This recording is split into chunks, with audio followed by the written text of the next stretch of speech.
My girlfriend said, "You're too nice. Nice guys always lose." I smiled and said nothing.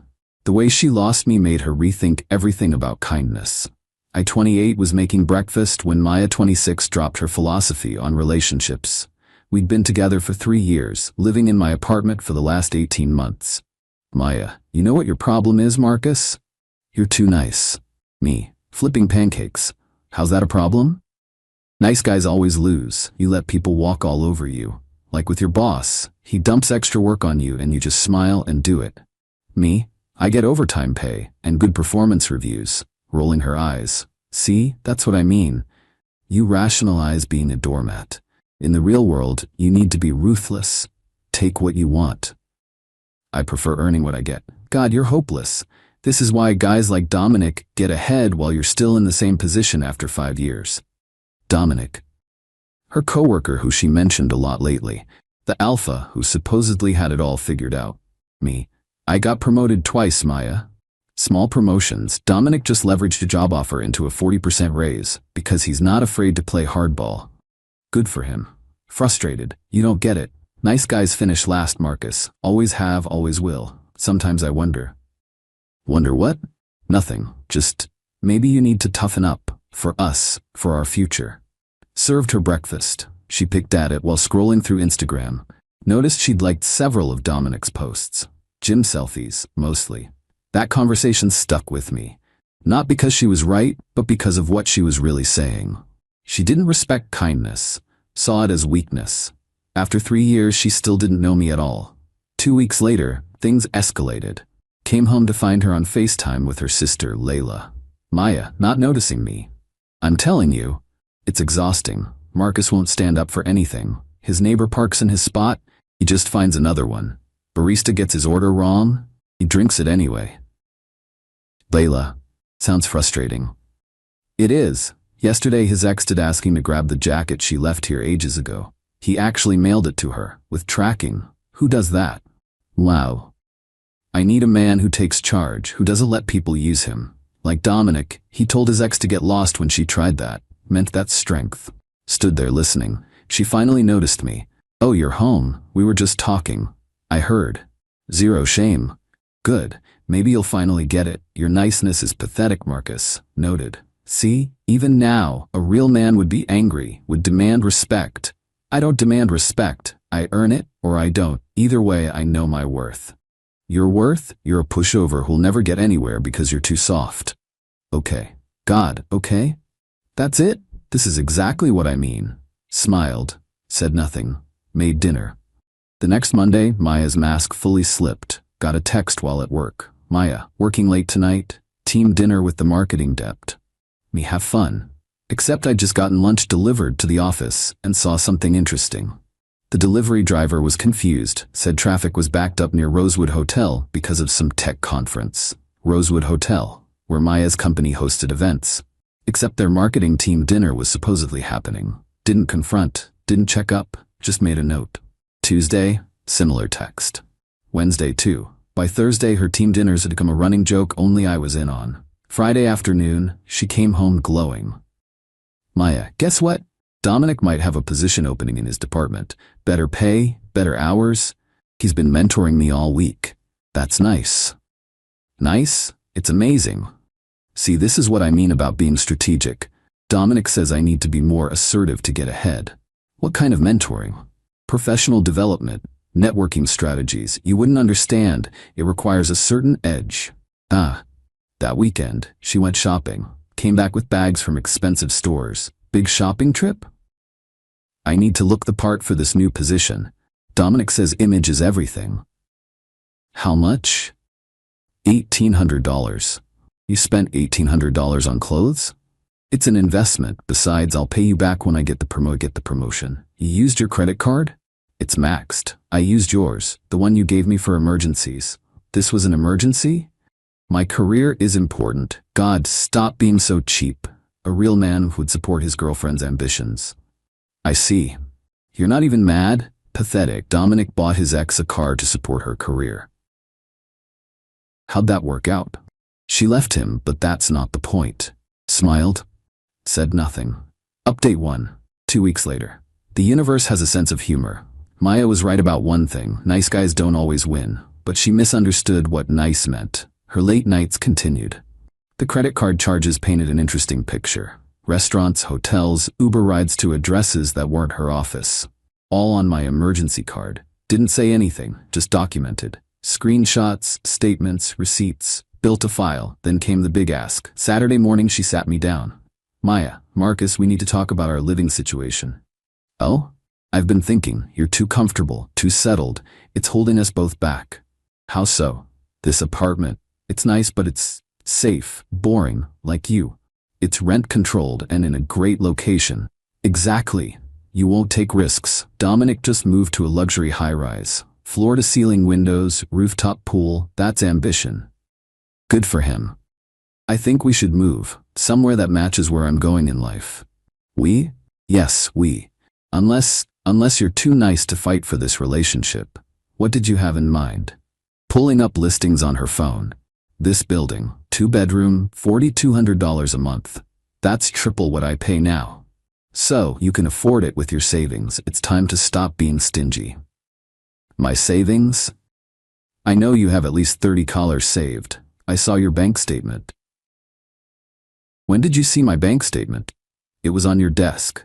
The point is, you have money just sitting there. Dominic invests in his lifestyle. That's why he attracts success. And you want me to use my savings for a luxury apartment? For us? For our future?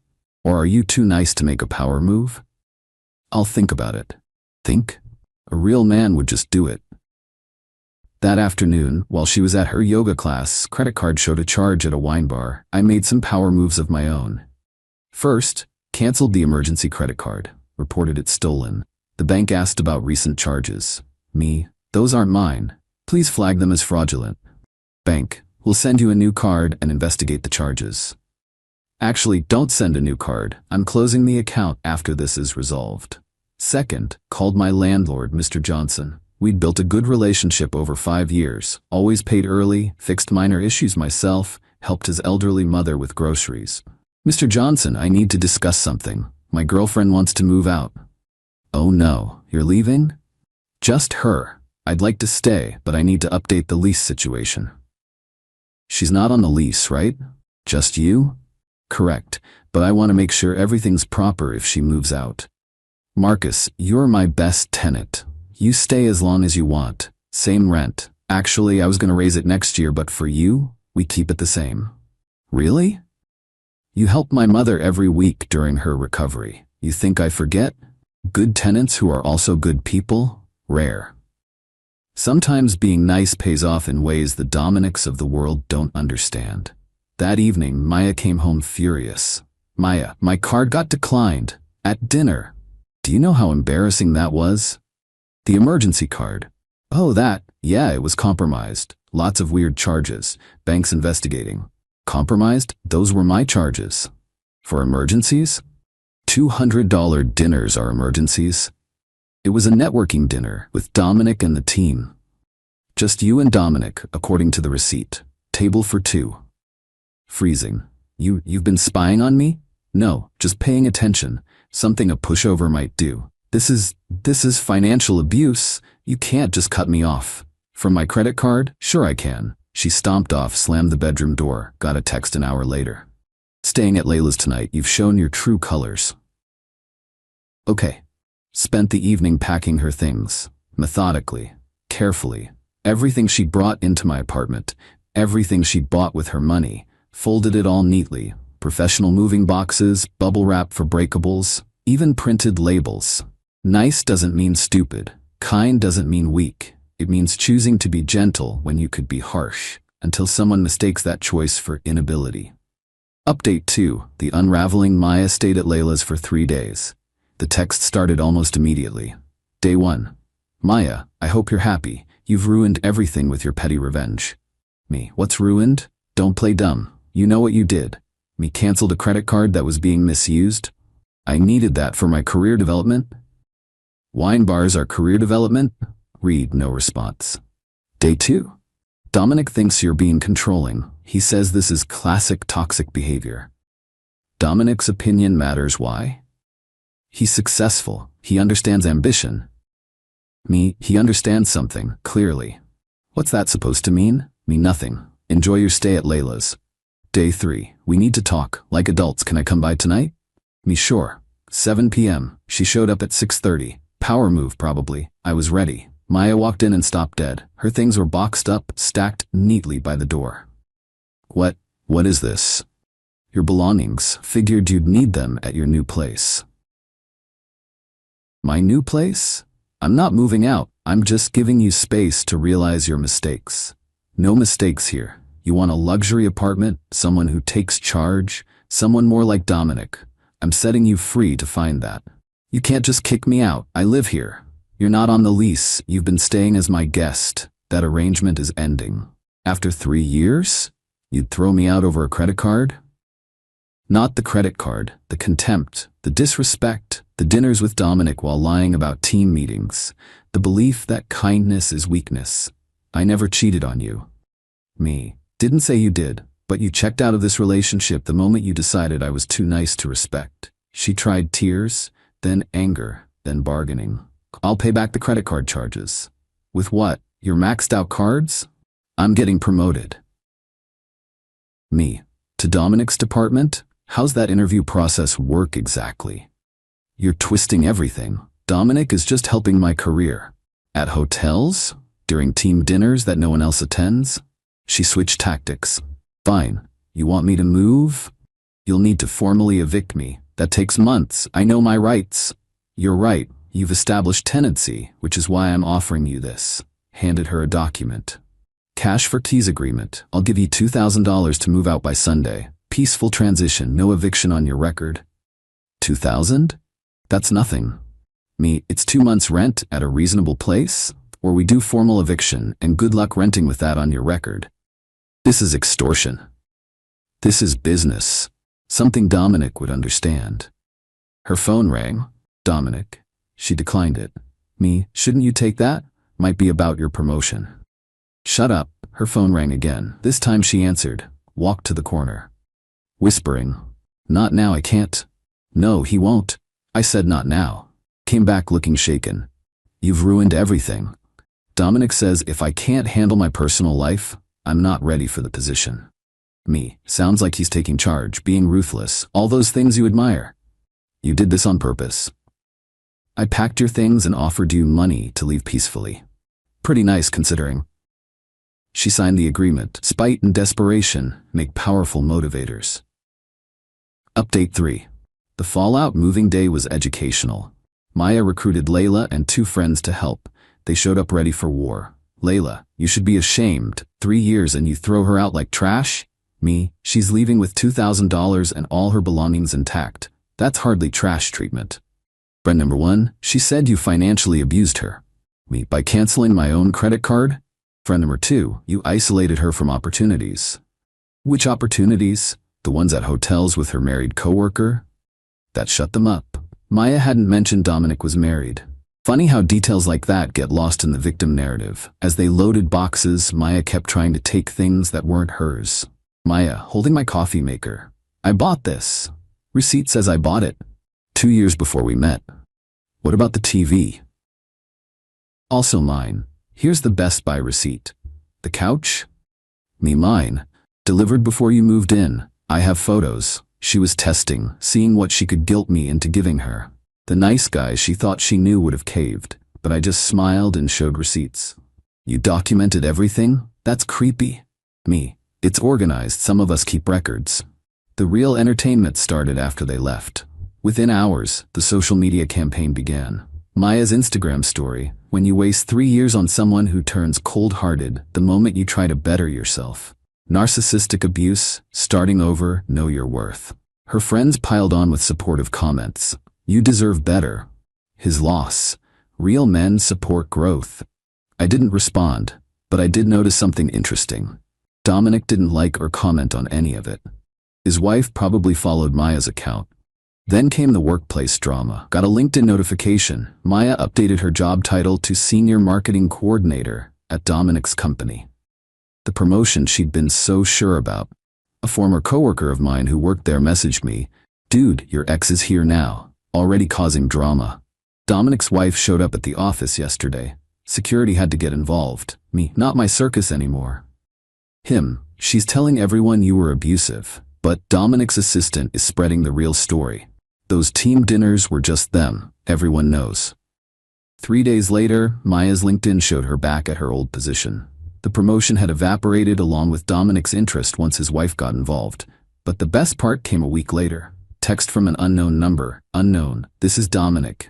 We need to talk about Maya. Me, no, we don't. Unknown, she's saying you have photos of us together, threatening to send them to my wife. I have credit card statements showing dinners, no photos, not my problem either way. Can we meet? Man to man? I'll make it worth your while. Pass. I'll pay you $5 to talk to my wife. Tell her nothing happened. Your wife's assumptions aren't my responsibility. You're really gonna be a duck about this? I'm being nice. A different person might forward these texts to your wife. Show her how you're trying to buy silence. Unknown. That's blackmail. Me, that's consequences. Don't contact me again. Blocked him, but screenshotted everything first, just in case. Final update, 6 months later. Life has a way of teaching lessons to those who refuse to learn them. Maya's story became a cautionary tale I heard through the grapevine. After the Dominic situation imploded, she bounced around, crashed with friends until they got tired of the drama, dated a series of alpha guys who treated her exactly like she thought she wanted. No kindness, all ego. Turns out being with someone who takes what they want isn't fun when you're what they take from. Last I heard directly from her was a 2 a.m. text 3 months after she moved out. Maya, I misjudged everything. You weren't weak, you were confident enough to be kind. I see that now. Okay. That's it? Okay, I'm trying to apologize. Apology noted. Can we talk? I've grown, I understand what really matters now. I'm glad you've grown, but we have nothing to discuss. You're really going to be this cold? I'm being direct. You prefer that to niceness, remember? She tried calling. Didn't answer. She left a voicemail about how she'd been manipulated by toxic masculinity and lost sight of real values. How Dominic had preyed on her ambition. Zero accountability. Still everyone else's fault. Heard the rest through mutual acquaintances. She'd burned through the $2,000 in 3 weeks, staying at hotels because she'd alienated most of her friends with her drama. Applied for credit cards but got denied due to her maxed out existing cards. Dominic had been transferred to another office after his wife filed for divorce. Maya tried to sue him for workplace manipulation, but had no case since she'd pursued him as eagerly as he'd pursued her. She moved back to her hometown, living with her parents at 26. Meanwhile, my life improved dramatically. Without someone constantly criticizing my niceness, I realized how toxic the relationship had been. Got another promotion. Turns out being reliable and easy to work with matters more than playing corporate games. Started dating Rebecca, a teacher who appreciates kindness. She actually thanks me for considering her feelings. Mr. Johnson introduced me to his nephew who needed a roommate. Great guy, pays his half on time, respects boundaries. Save an extra $1,200 first month, not subsidizing someone else's lifestyle. The kicker came last month. Was at a coffee shop when I overheard 2 women talking at the next table. Woman 1. My friend Maya learned the hard way. Thought her boyfriend was weak because he was nice. Left him for some alpha douche. Woman 2. How'd that work out? Woman 1. The alpha was married, dumped her once his wife found out. The nice guy? Threw her out immediately. Turns out he wasn't weak, just kind, until she gave him a reason not to be. Woman 2. Bet she regrets that. Every day. Says it's the worst mistake she ever made. The guy she called too nice was actually the strongest person she knew. Just didn't need to prove it until she forced him to. Didn't reveal I was sitting there. Just smiled into my coffee. Maya was right about one thing. Nice guys do finish last sometimes. But that's because we're patient enough to let the assholes eliminate themselves first. She thought kindness was my weakness. Turned out it was my strength. I was nice enough to give her exactly what she asked for. A life without my pathetic kindness in it. The irony? She spent so much time teaching me to be ruthless that when I finally was, it was with her. One calculated, strategic removal of someone who mistook gentleness for inability. Now she gets to live with the knowledge that the pushover she disrespected had the power to end everything whenever he wanted. He just chose not to. Until she made it clear that kindness was wasted on her. Some people need to lose something good to understand its value. Maya wanted a man who takes charge. I took charge of my life by removing her from it. Methodically, legally, completely. Being nice doesn't mean being a doormat. It means having the strength to choose kindness, and the wisdom to know when someone no longer deserves it.